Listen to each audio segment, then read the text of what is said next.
Okay, I'm gonna build a chicken waterer here because my first one broke, and basically it broke because of some flaws in the design.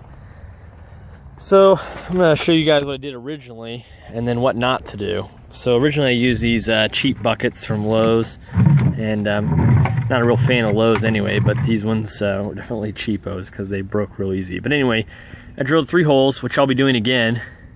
And then I drilled some holes in the sides of this. And this is really hard to seal because this is a rounded surface. And it's really hard to get a clean cut. And you can tell this looks terrible. So that was mistake number 1. When I do the new ones, I'll be drilling the holes in the bottom and actually using the correct thing for that. Instead of using what I did, which was some threaded end on a piece of PVC, and then using a conduit nut to hold it in place. So that conduit nut, it did work and did seal up, but it was just a whole bunch of work. And here's the conduit nut that you can use actually on that 1 1/4 inch, I believe, is what I ended up using. And it worked pretty well, but the handle actually busted off after holding water in it for a long time. The handles just finally gave out. I mean, I've had this now for 3 or 4 months, and it just decided to break off the coop. And I had these little paint sticks here just to help give some rigidity. I had them screwed like this, and those broke when the things fell from the buckets fell from the sky. So anyway, that was my original design, and then this was the filler. So if you come over here and look at the coop, the water would come from the far side down that pipe and then into the 2 5-gallon buckets that were hanging here. You can see both the handles is broke and it fell to the ground, and everything got smashed up. So when we rebuild it here, the other thing I'm going to do is use some white buckets so it's a little easier to see the water levels. So when we do it again now, we'll be doing clear buckets. We're going to actually use these bulkhead fittings. These were like 12 bucks. I went to Home Depot and got these. These were about 12 bucks.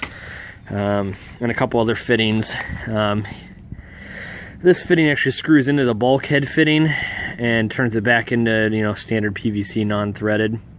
And then a couple of elbows. These elbows, this one will go actually into here like this, and then this will go inside of your piping here.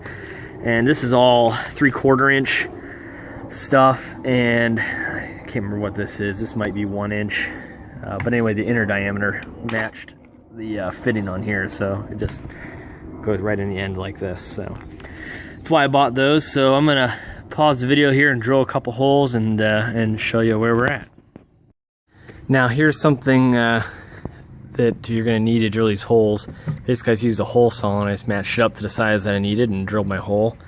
And that's what you need basically for your union to fit through here, your bulkhead union. So that should sit in there like that. And then the other thing you're going to need is if you're using these poultry nipples, which is obviously why I'm building this thing, you're going to need the drill bit that it recommends for whatever the size is. So as you can see, they're identical. These two the reason you're doing this is so they can connect each other, so you can fill one and they cross fill to each other, and then they also use that way. One doesn't run out of water. They both kind of use the same water source. And then these poultry nipples, if you drill them, you can either screw them right in if you get a good size, or you can pre-thread them with a bolt that comes with the kit.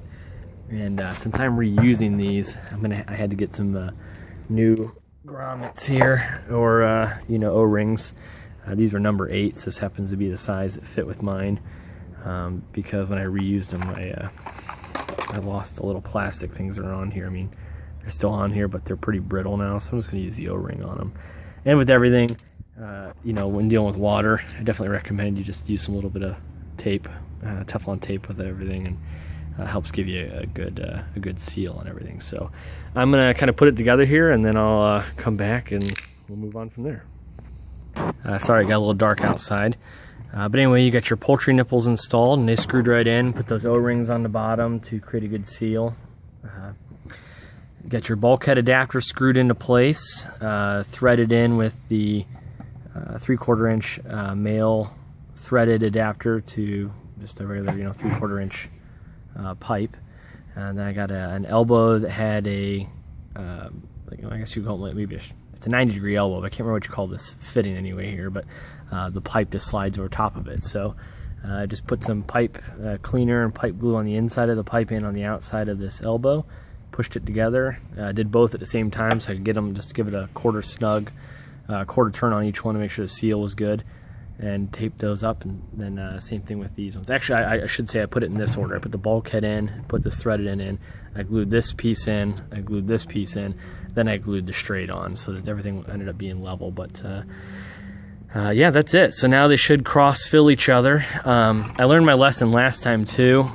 It was nice to put some supports.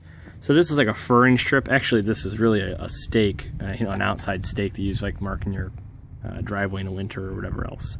But a furring strip or anything really would work. But this just keeps the top from being able to go in and out like this, and keeps sturdies that up, because you got the bottoms real secure now with that fitting. So those are all set up. 2 additional things. Here's the hole I drilled for the inlet pipe, and that's what fills these two. So this will fill it, and then as this one fills, obviously it cross fills into this one. And then if you don't have an air hole drilled in this one, it won't fill, because this water is going to come down and push and then up, and it can't push the air anywhere. So you do need to have an air hole drilled in this one. That's actually no problem for me, because as you can see, I actually have, I actually have 2 holes drilled at the top, right off the edge of the lip. And what these are for are bird bath heaters. So I guess you don't really need them now that it's summer, but in the winter, these 2 45-watt bird bath heaters, one in each bucket, kept everything from freezing. So now I can just slide it down in that hole and one down in this hole, and it'll keep everything from freezing up in the winter. And then in the winter, I run an extension cord out to this little Y, just to heat these things so the water doesn't freeze and the chickens have something to drink. But basically, after all that's said and done, you just pop your lids on here and you're all set. So once you got your lid on, and that's kind of what it looks like, and it just hangs there and the chickens drink out of it. All right, well, here's the final product, and as you can see, they really just hang by the handles. Now last time that's what I did, and they ended up breaking, so I'll put some supports on them with some pipe. If you can see that over there, it's holding those ones up, the handles as well as the edges of the bucket. So I'll do that. But yeah, the girls were thirsty. I just filled up just slightly. You can actually see the water level difference there. So it's kind of nice with the lighter bucket. It's easier to see the water level you're at. But with 10 chickens, these 2 5-gallon pails full will last about almost 2 weeks, just a little under. Yeah, they have no problem getting water out of these things. They're pretty smart. And all I did to train them on these was, obviously I never gave them a water bowl. From day one, all they've ever had is the poultry nipples. And it just makes cleanup so easy. You don't have to worry about any feces or anything like that in the water. It's just, they're super easy to use. So I definitely recommend them. And yeah, they seem to love it. But everything seems to work out real well. And like I mentioned before, they got the water heaters in there for in the winter. I just plug them in, and they cross fill each other with the valve. And then you could even put a saddle nipple on there if you really wanted to, but I don't have any desire to. And then it fills through the fill tube. It comes over to this side of the coop here, and then all I do is just take the garden hose and unscrew the cap and fill it up.